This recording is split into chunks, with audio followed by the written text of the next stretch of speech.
Good evening, everybody. Thank you so much for being with us here today.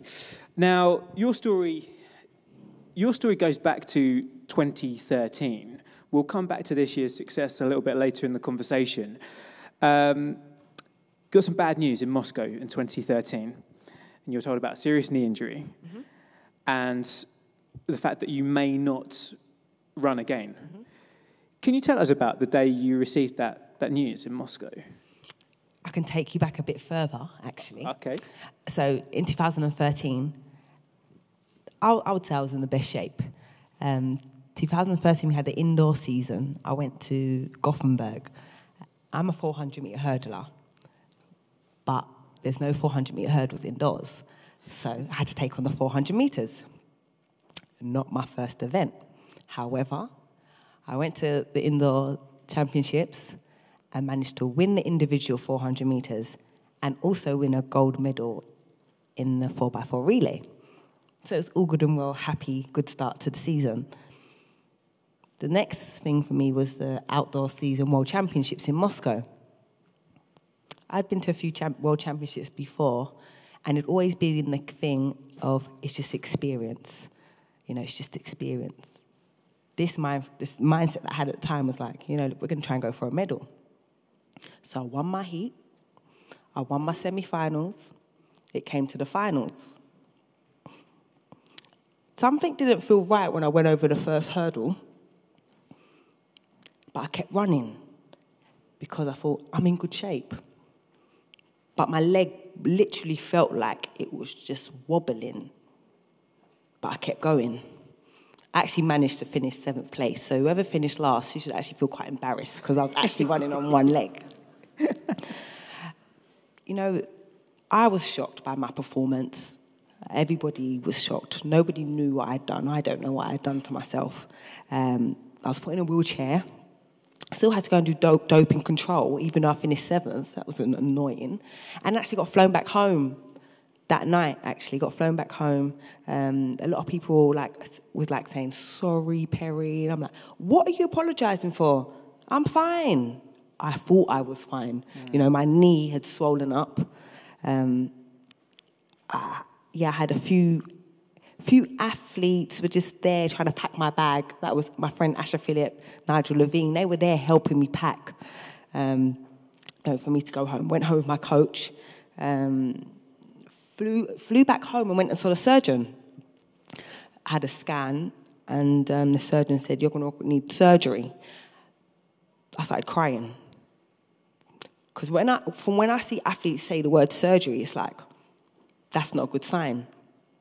And found out that I'd damaged my cartilage and tore my PCL. And the question that I asked was, how long am I going to be out for? But nobody knew the answer. So I said, well, if it's going to be long, I might as well have a baby. My coach said, oh, don't be silly. We know how long it takes to have a baby, right? So, you know, it took way longer than that. way longer. Ended up being like 4 years it took for me to get back from my injury. Was there a point in that period where you thought, I don't know if I'm ever going to actually compete again? What was that? It must have been like a vicious cycle for 4 years. It was horrible. And the question I would get asked, okay, first of all, I was in crutches for I think 3 months I was in crutches. Lost a lot of weight on that leg, obviously, because I was unable to wait there. And when people see you on crutches, they're like, so what you done? I've hurt my knee. Oh, I've done that. No, you don't know what I've done to myself. Stop comparing. Everyone thinks they're a doctor and specialist when you injure yourself. But let me just tell you, everybody's different. Everybody heals differently. So don't always take on advice that other people give you. No one knew that I was going to be out for so long. But yes, at one stage, I must say, I thought it was all going smooth with my rehab. But then I kept having ups and downs to the point I had to go and see 3 other surgeons because I got told that the surgery wasn't successful and my knee hadn't healed properly. Then they were talking about having a knee replacement. I was like, no, that is not happening. We can't. No, how old am I? Knee replacement? No. So I saw 3 surgeons, and one of them told me, because at the time my program had changed in terms of my weight training. We wasn't doing a lot on that on the left leg.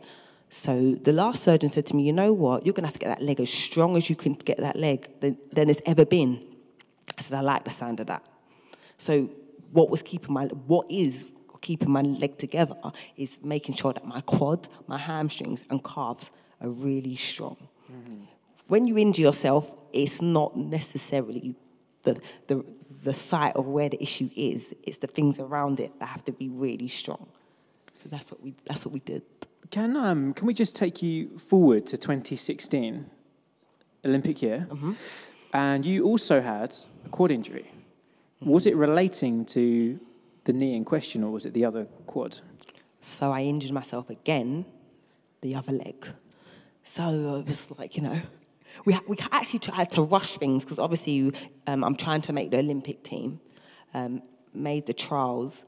I had an issue. There was an issue there because I started racing that year, 2016. I think I raced in Geneva, then went to France, but I didn't have no medical team or nothing with me. Oh. Yeah. Right, so yeah, it was a bit dodgy, yeah, but anyway, yeah.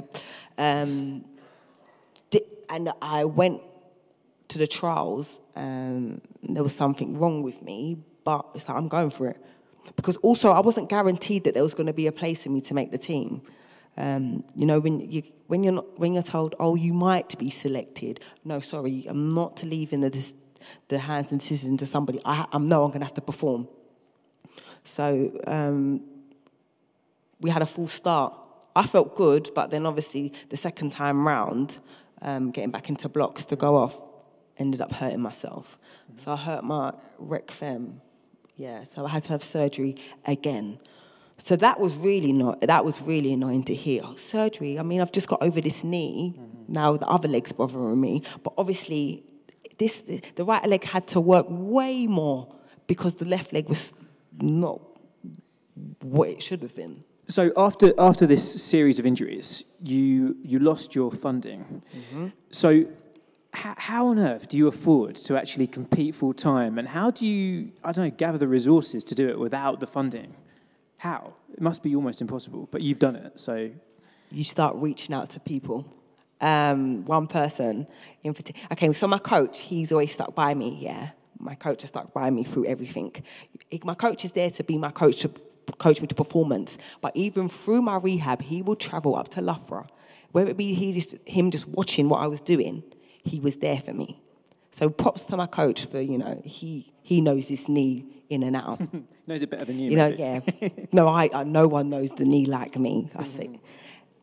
James as well. James Davis helped me big time. Obviously, James worked with me only a little bit before 2016. But it was when I got kicked off for funding, he was like, Perri, I've got your back. And to hear that someone's got your back, he's going to look out for me and actually treat me, it was like, no, this is a lifesaver. Because that is expensive. To have treatment is expensive. James was really good and still is as finding what we're going to find. What can we use to help this knee? And I am a user of the laser, We've used other lasers in the past, but I actually got to use the decay laser a few weeks ago. Nice. And I believe that has helped my knee. I really do think that has really helped my knee. It's given me the confidence. Because, let me just tell you something. With my knee, I would have pain in my knee. It would affect how I would run. But I always just find a way to try and disguise that I'm not feeling any pain. But I was. I wasn't running smoothly. You knew there was something wrong. Well, I knew there was something wrong, but I told myself this is something that I'm going to have to cope with and deal with. But I don't actually feel pain. I really don't. So essentially you're saying that it was something you ignored for quite some time. Yeah. And you were fighting it. I just want to know a little bit more about your character here, because from the outside looking in to you seem like so bubbly and like personable and out there. But on the inside, that's a lot of knockbacks. What actually? There's got to be something at the root cause of your desire to get to where you want to go. What is that? One thing was, to me, I was just getting started when I injured myself. That was just the start of my career. But also, my friend Asha, who hurt her knee, I'm very competitive, and I thought to myself, if she can do it, I can do it. I'm being honest with you. I thought to myself, yes, she had a different injury to me, but if she can get back to the world class, I can do the same. As much as there was times I thought, even leading up to the trials for 2017, I was like, maybe this is going to be the time when I'm going to call it a day. Like, I would see some athletes saying, oh, I'm retiring and stuff. I was like, okay, maybe I'm following behind you. But you know what? Until my wheels fall off, I'm going to keep going. And then I made the team. Okay, I didn't finish where I'd like to have finished at the trials. But that meant a lot to me. I gave myself an opportunity to represent my country, go to the World Championships in my backyard, and then managed to get a medal. It's as much as I've had bigger successes, this means a lot, because when you're told you're unable to come back and run at a world-class stage and you've done it, of course, this is a very proud moment for me. That's why I walk around with it. Is that a tear in your eye I can see as well? Of course. Yeah, love it. Of course. As much as it happened many years ago, like telling the story, it is hard. It is hard. It still does get me emotional because I've been through a lot, but I still am able to smile through it, And would you say that medal was really actually beyond your wildest dreams? Yeah, sorry. Yeah. I didn't think it was going to happen. I really, honestly didn't. So the first thing was, I made the team. Yep, tick. Oh, I'm very grateful for this. You wouldn't hear that before that. You wouldn't hear me in the interview like, yeah, I'm happy to make the team. I always wanted more, but it's the thing now. I'm like, I'll do a session. I'm like, oh, I got through that. I got through that 5K because I couldn't jog before. It would hurt me to jog, and now I could do 5Ks. Every other week. I can turn up to my training session and train. Not the case of my coach be thinking, you're going to have to do something else, Perri. I can train. So, yes, I am happy. Now, moving on slightly, there's a little birdie in the room, somewhere over there, who tells me that you will be on ITV's Dancing on Ice. Correct. This winter. Yes. Taking on a new challenge. Yes. Just briefly, why are you going down that road? Okay. The reason why I'm going down the road is I'm not always going to be an athlete. I mean, I'm 28 years old. Eventually, I'm going to have to hang up my spikes. And I have to think about what's going to be the next path for me. I love being in front of the camera. I really do. And I feel like it's an opportunity, for people to see my personality, not just a post-race interview. I know people love to say, Perri, I look more forward to your post-race interviews than when you're racing. Well, now you're going to see me do something a lot different. I am enjoying the skating experience.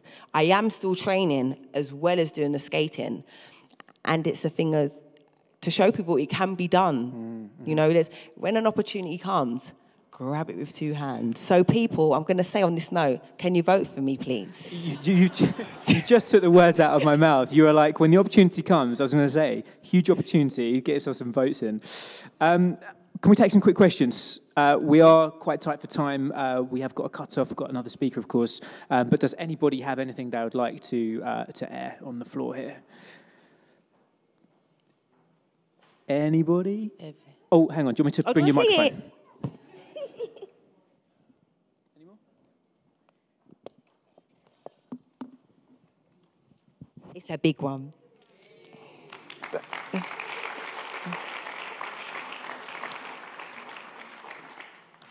It's got iconic London landmarks on it, and then it's got blocks, pair of spikes, javelin, all sorts on it. It is really nice. Sorry, it really is. I've had some ones that are ooh, not really creative, but this is well thought through. It is beautiful. It really is.